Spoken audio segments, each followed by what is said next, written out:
श्री गणेशाय नमः। वक्रतुंड महाकाय सूर्यकोटि समप्रभ निर्विघ्नं कुरु मे देवं सर्वकार्येषु सर्वदा। अब हम गणेश जी का नाम लेकर शिव पुराण प्रारंभ करते हैं। ओम नमः शिवाय, ओम नमः शिवाय, ओम नमः शिवाय। भोले बाबा को, शंकर भगवान को कोटि कोटि प्रणाम। शिव पुराण में श्री रुद्र संहिता के द्वितीय खंड में छठा अध्याय प्रारंभ करते हैं। संध्या की तपस्या। ब्रह्मा जी बोले, हे महाप्रज्ञ नारद, तपस्या की विधि बताकर जब वशिष्ठ जी चले गए तब संध्या आसन लगाकर कठोर तप शुरू करने लगी। वशिष्ठ जी द्वारा बताए गए विधान एवं मंत्र द्वारा संध्या ने भगवान शिव की आराधना करनी आरंभ कर दी। उसने अपना मन शिव भक्ति में लगा लिया और एकाग्र होकर तपस्या में मग्न हो गई। तपस्या करते करते 4 युग बीत गए। तब भगवान शिव प्रसन्न हुए और संध्या को अपने स्वरूप के दर्शन दिए, जिसका चिंतन संध्या द्वारा किया गया था। भगवान का मुख प्रसन्न था, उनके स्वरूप से शांति बरस रही थी। संध्या के मन में विचार आया कि महादेव की स्तुति कैसे करूं। इसी सोच में संध्या ने नेत्र बंद कर लिए और भगवान शिव ने संध्या के हृदय में प्रवेश कर उसे दिव्य ज्ञान दिया, साथ ही दिव्य वाणी और दिव्य दृष्टि भी प्रदान की। संध्या ने प्रसन्न मन से भगवान शिव की स्तुति की। संध्या बोली, हे निराकार परम ज्ञानी लोक सृष्टा भगवान शिव, मैं आपको नमस्कार करती हूँ, जो शांत, निर्मल, निर्विकार और ज्ञान के स्रोत हैं, जो प्रकाश को प्रकाशित करते हैं। उन भगवान शिव को मैं प्रणाम करती हूँ, जिनका रूप अद्वितीय, शुद्ध, माया रहित, प्रकाशमान, सच्चिदानंदमय, नित्यानंदमय, सत्य, ऐश्वर्य से युक्त तथा लक्ष्मी और सुख देने वाला है। उन परम पिता परमेश्वर को मेरा नमस्कार है, जो सत्व प्रधान, ध्यान योग्य, आत्मस्वरूप, सारभूत, सबको पार लगाने वाला तथा परम पवित्र है। उन प्रभु को मेरा प्रणाम है। भगवान शिव, आपका स्वरूप शुद्ध, मनोहर, रत्नमय, आभूषणों से अलंकृत एवं कपूर के समान है। आपके हाथों में डमरू, रुद्राक्ष और त्रिशूल शोभा पाते हैं। आपके इस दिव्य चिन्मय सगुण साकार रूप को मैं नमस्कार करती हूँ।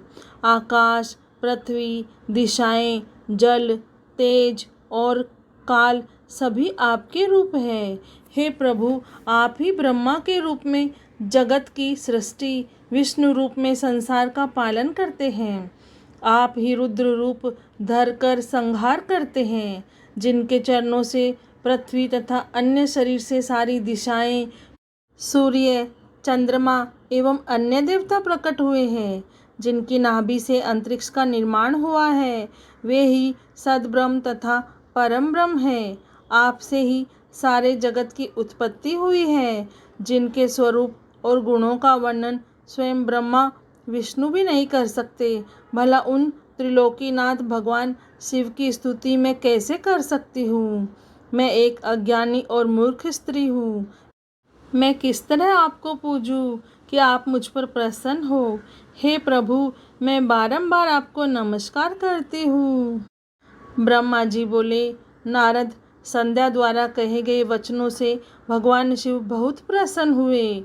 उसकी स्तुति ने उन्हें द्रवित कर दिया। भगवान शिव बोले, हे देवी, मैं तुम्हारी तपस्या से बहुत प्रसन्न हूँ। अतः तुम्हारी जो इच्छा हो वह वर मांगो। तुम्हारी इच्छा मैं अवश्य पूर्ण करूँगा।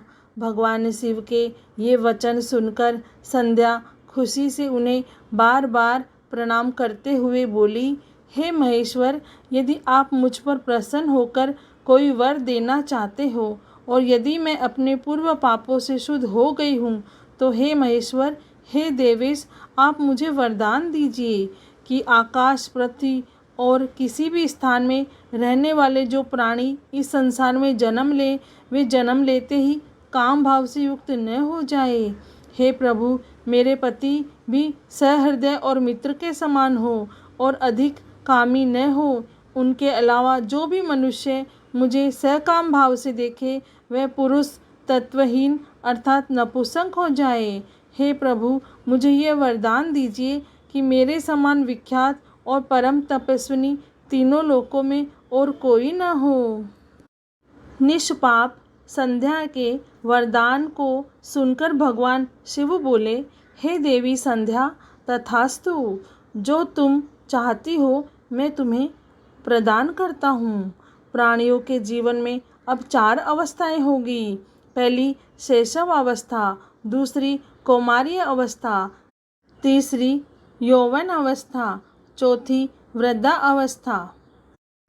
तीसरी अवस्था अर्थात यौवन अवस्था में ही मनुष्य सकाम होगा। कहीं कहीं दूसरी अवस्था के अंत में भी प्राणी सकाम हो सकते हैं। तुम्हारी तपस्या से प्रसन्न होकर ही मैंने यह मर्यादा निर्धारित की है। तुम परम सती होगी और तुम्हारे पति के अतिरिक्त जो भी मनुष्य तुम्हें सकाम भाव से देखेगा, वह तुरंत पुरुष तत्व विहीन हो जाएगा। तुम्हारा पति महान तपस्वी होगा जो कि 7 कल्पों तक जीवित रहेगा। इस प्रकार मैंने तुम्हारे द्वारा मांगे गए दोनों वरदान तुम्हें प्रदान कर दिए हैं। अब मैं तुम्हें तुम्हारी प्रतिज्ञा को पूर्ण करने का साधन बताता हूँ। तुमने अग्नि में अपना शरीर त्यागने की प्रतिज्ञा की थी। मुनिवर मेधातिथि का एक यज्ञ चल रहा है जो कि 12 वर्षों तक चलेगा। उसमें अग्नि बड़े जोरों से जल रही है।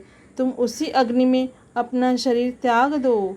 चंद्रभागा नदी के तट पर ही तपस्वियों का आश्रम है जहाँ महायज्ञ हो रहा है। तुम उसी अग्नि से प्रकट होकर मेघातिथि की पुत्री होगी। अपने मन में जिस पुरुष की इच्छा करके तुम शरीर त्यागोगी, वही पुरुष तुम्हें पति के रूप में प्राप्त होगा। संध्या, जब तुम इस पर्वत पर तपस्या कर रही थी, तब त्रेता युग में प्रजापति दक्ष की बहुत सी कन्याएं हुई। उनमें से 27 कन्याओं का विवाह उन्होंने चंद्रमा से करा दिया।